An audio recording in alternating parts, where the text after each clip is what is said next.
Welcome to E-Media Weekly. This is the show where we review movies, albums, and more. I'm Jake. I'm Nick. And today we're going to be reviewing AWOLNATION's latest album, Here Come the Runts. I'm going to give my brief opinion real quick.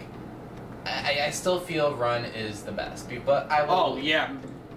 Me too. We'll both get into details as to why we feel Run is better, or not really better, but like why it stuck out more than Here Come the Runts. So after AWOLNATION announced back in 2017 that they were going to be releasing this album, I remember reading a interview that Aaron Bruno did with some website though, but anyways, he was talking about how he wanted to kind of get away from the electronic sound from the previous album, Run. Yeah, which there's nothing wrong with it. And Aaron Bruno said before that he wanted to basically make his Born in the USA.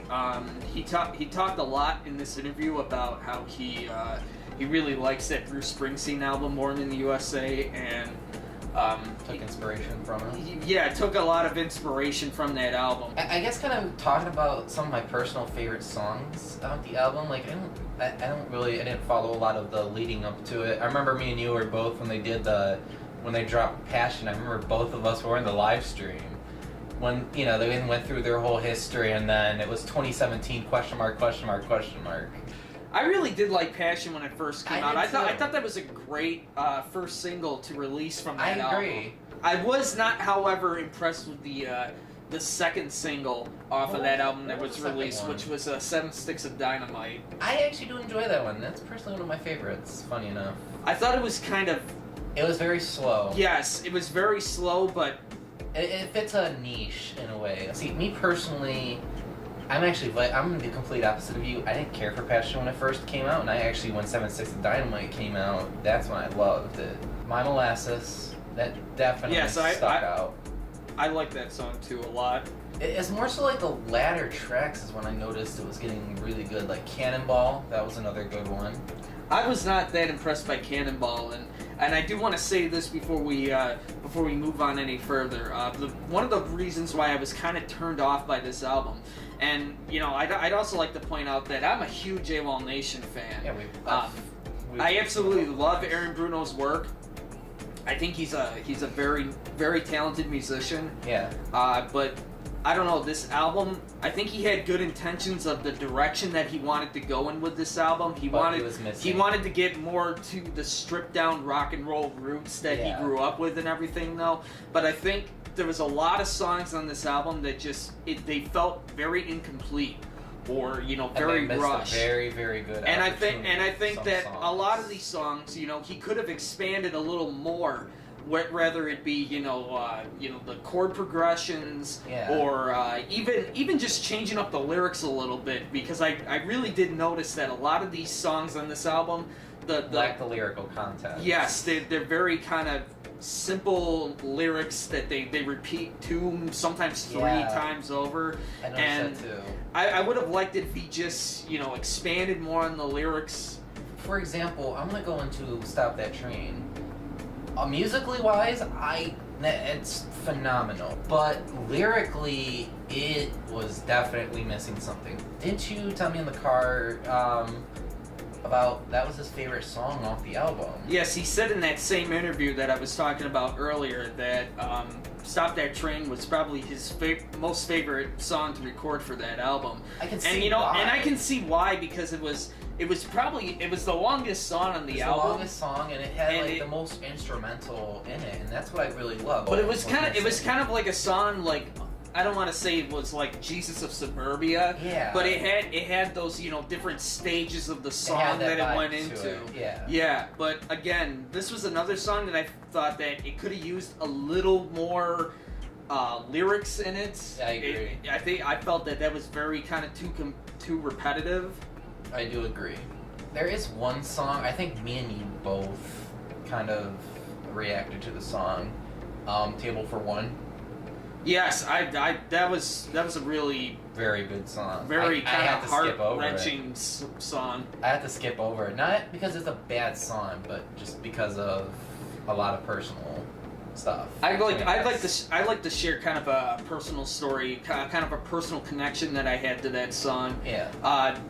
The album came out last year when I was, I went down to Florida to visit my 90-year-old grandmother. She just turned 90 last year. Yep. And that album came out at the beginning of February, or the end of, it was either the end of January or the beginning of February though, but her birthday's on Groundhog's Day. Yeah. And I remembered that I was gonna be there for her birthday, and then Saturday I had to fly back home. Yeah. And I remember I was sitting in the airport waiting to board my plane, and I'm kind of exploring this album, and I get to that song, and I get to the first part of the chorus there where he screams out, "I don't want you to leave," and he talks about with a little help you can stay, and all I could think about was man, I just want to be there with my family, and I hate saying goodbye every time I go down there, especially since my grandmother's so old. I don't know how much time she's got left, so really, the first time I listened to that album, I was heading home, and man, that really, man, I'll admit that brought some tears to my eyes a little bit. And I guess I'll share my personal story why it hit me so hard. It was right around the time my cousin and pretty much a lot of my family left, so me kind of listening to that song in the car, it just made me think about all the past, with my grandma passing and a few other things. It just hit me really, really hard, and when he went the same exact part you were talking about, nailed me big time. So I mean, you could just hear the emotion in his voice. Yeah, and that's what got me. Just begging the person to just not leave. Yep. And you could just tell he's a wreck without this person in his life. And me and Nick actually saw AWOLNATION live when they came to our town, and we were actually right up front because we're big AWOLNATION fans, and hearing Table for One live was really nice. Yeah, it really was. A lot of the songs on that album, I've noticed they were a lot better live than they were on the studio version. I do agree. He's got a good band backing him up. Aaron Bruno does. They're all very talented musicians. Going back to a few songs on there that I just didn't understand. Like, I know they kind of followed suit with from I guess you could say Megalithic with this. The Luck and a Couple Dogs song, that 6-second track that kind of split up, what was it? 7 Sticks into Table for One. I didn't understand why that was on there. I'll tell you why it was on there. Well, if you listen to the track, and you got to think about how old Aaron Bruno is. I think he's like in his late 30s. I think he might be almost 40. I'm not sure. But anyways, he talks about all my friends have children. I have a couple dogs. Oh, okay. I mean, all my friends have children. I have a couple songs. Yeah. And basically he ends that song with all I need is you, meaning the listener, a little luck, and my dogs. Yeah. He's like, I'm. It's a straightforward song, but it's weird. Kind of like I never really understood that, but I do lyrically I understood it.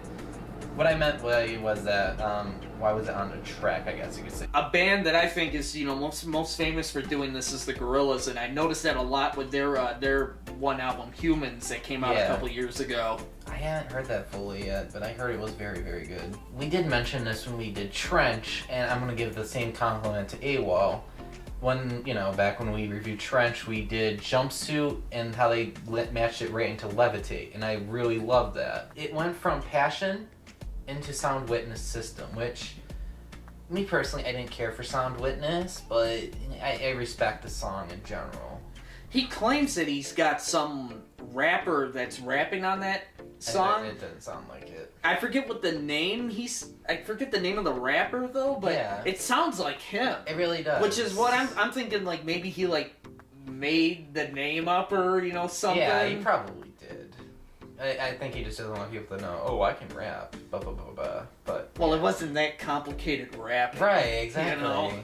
Here's a song that I personally hated off the album, and this is what really turned me off from the album, was Miracle Man. I could not stand that song. I'm sorry. Like, when you repeat the same words like a suicide-inducing amount of times, it just gets repetitive. I didn't mind it. To me, that really brought the score down, in my personal opinion. One last thing that I want to add for the viewers, Aaron Bruno did say in an interview that he wants to keep making his albums sound, I guess, more like this. He wants to shy away from, you know, using too much technology, which is fine. And respect that. It's going to be interesting to see where they go from here. What's this next album going to sound like? And unfortunately, I don't think we're going to get anything anytime soon from Aaron. Probably until, let's say, about 2020. He posted something. He posted something at the end of last year, back when the California wildfires were really going strong. He actually lost his home studio in the fire. Oh, jeez. Yeah. After he released Run, he spent a ton of money and he built his own recording studio. Yeah. And that's where they recorded Here Come the Runts, and you can actually see, you know, that's where they're, you know, in the photographs on that album. That's where they are. They're in his newly made studio. Gotcha. And he posted last year that he lost that studio in the wildfires. So it's going to be interesting to see where they go from here. How is his next record going to sound? Is it going to sound, you know, more angrier? Is it going to sound more, you know, solemn? I don't know. You know, when we met Aaron Bruno, you know, he's a really nice guy in person. He's a really down-to-earth man, and I really appreciate all the music that he makes, though. But unfortunately, you know what? I'm gonna have to rate this album a 3 out of 5. It's not a terrible listen by any means, though. But I just figured that he just needed to just put just a little more effort into this album. I think you would have had a really solid album there, but for that, I'm giving it a 3 out of 5. I'm gonna give it a 2.5 out of 5. As I've mentioned with my gripes on the album, Miracle Man really brought it down to that 2.5 for me, and a few other key reasons. It's a great album. I still listen to it to this day, but it's just it was missing a lot, and I had to give it a 2.5 out of 5. Okay, that's going to do it for this episode of eMedia Weekly. Thank you all for watching. If you like what you see, make sure you click the subscribe button and make sure you ring that little bell so you can stay up to date with all the videos that we post. Thank you all for watching. And we will see you back here on Wednesday. Have a good day.